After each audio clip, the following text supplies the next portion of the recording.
जय श्री कृष्ण। भागवत गीता दूसरे अध्याय में भगवान कृष्ण कहते हैं कि मनुष्य सांसारिक पदार्थों को भोग करने में और इनको संग्रह करने में अपने आप को बड़ा बुद्धिमान साबित करता है और वो बड़ा खुश भी होता है। पर जो तत्वदर्शी परमात्मा को प्राप्त किए हुए मननशील जो संत होते हैं, उन्हें देखकर वो मन ही मन ये कहते हैं कि ये काले रात्रि के समान इनके जीवन बना पड़ा है। पशु और पक्षी से अधिक इनकी जीवन का महत्व नहीं है। संसार के वस्तु को प्राप्त करने के लिए प्राणी रात दिन अपना बुद्धि विवेक दिमाग लगाता है, पर वही बुद्धि विवेक दिमाग प्रभु प्राप्ति में यदि लगा दे तो जीवन का जो महत्व है, जीवन का जो मकसद है, जीवन का जो लक्ष्य है, वो लक्ष्य को पूरा कर सकता है।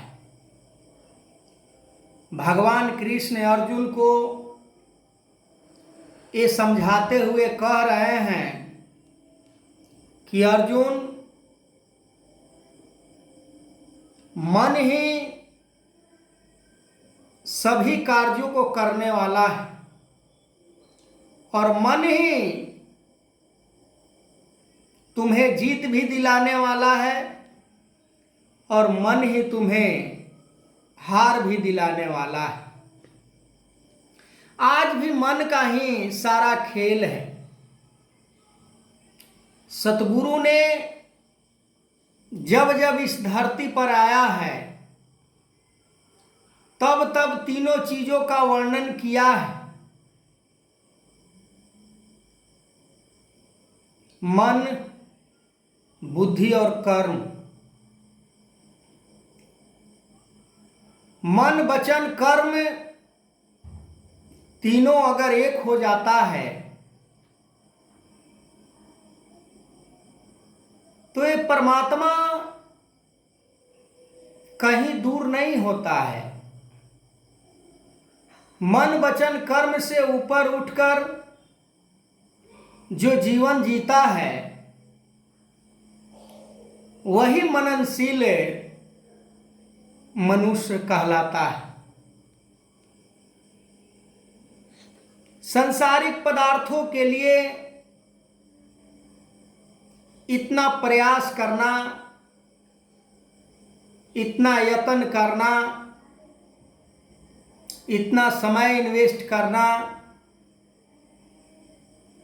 जो कि सदा रहने वाला हमारे साथ नहीं है, इस बात को तो हम भूल ही जाते हैं कि संसार एक स्वप्न के समान होता है। जैसे बालपन में बच्चे खेलने के दौरान कंकड़ पाथर ईंट रोड़े के लिए झगड़ा कर देते हैं, लड़ाई कर देते हैं,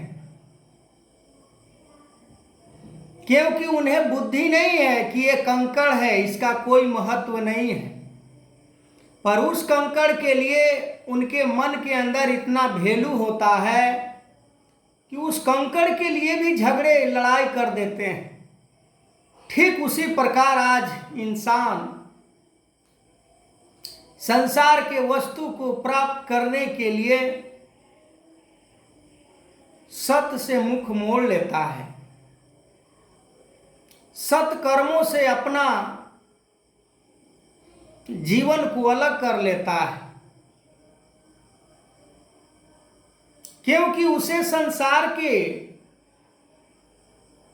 चीजों में ही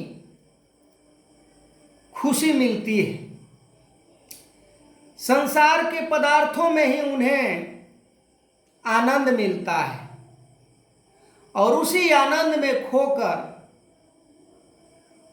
खुशमय जीवन बिताने का प्रयास करते हैं।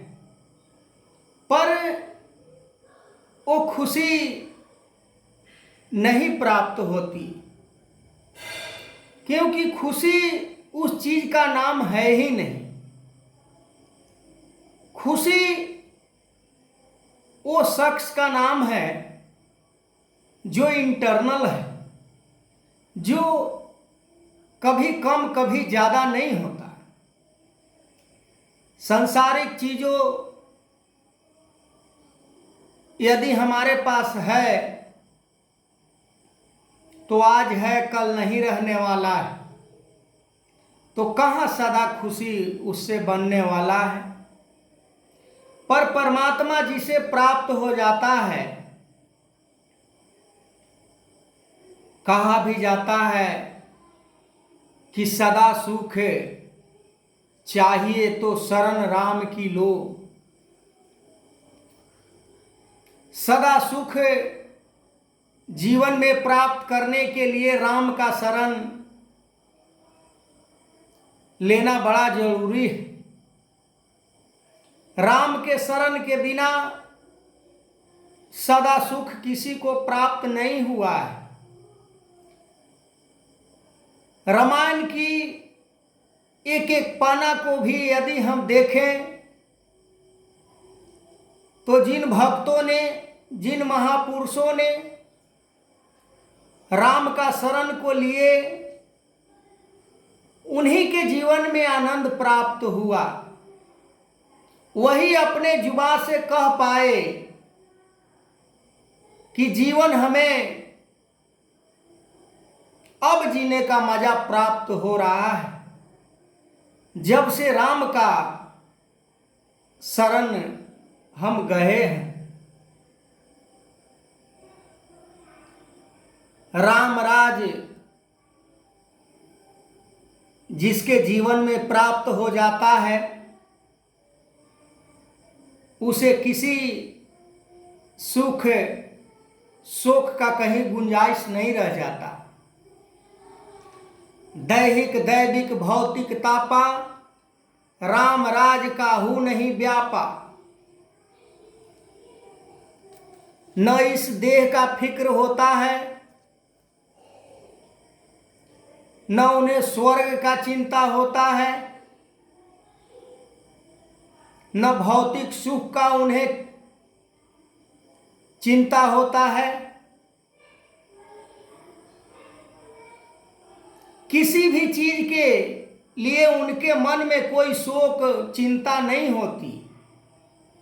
भगवान कृष्ण वही अर्जुन को समझाने का प्रयास कर रहे हैं कि अर्जुन अभी भी समझ जा, अभी भी समय है।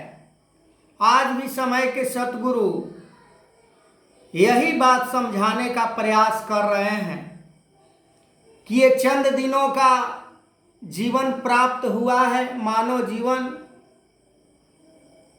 ये समय बड़ा सुंदर है। इसी जन्म में परमात्मा को प्राप्त करना है, इसी जन्म में अपने जीवन को संवारना है, इसी जन्म में आवागमन से छुटकारा हमें प्राप्त करनी है। पर हम जिस रास्ते पर चलकर, जिस साधन को करके हमें इन सभी कार्य को सफल बनाना है, उस कार्य को नहीं करके हम संसार के धन वैभव यौवन के पीछे दीवाना फिरते हैं। जो नहीं करना वो करने के लिए हम हर समय बेचैन होते हैं। तो आगे मैं इस वीडियो को कंटिन्यू करूँगा। तब तक के लिए जय श्री कृष्ण।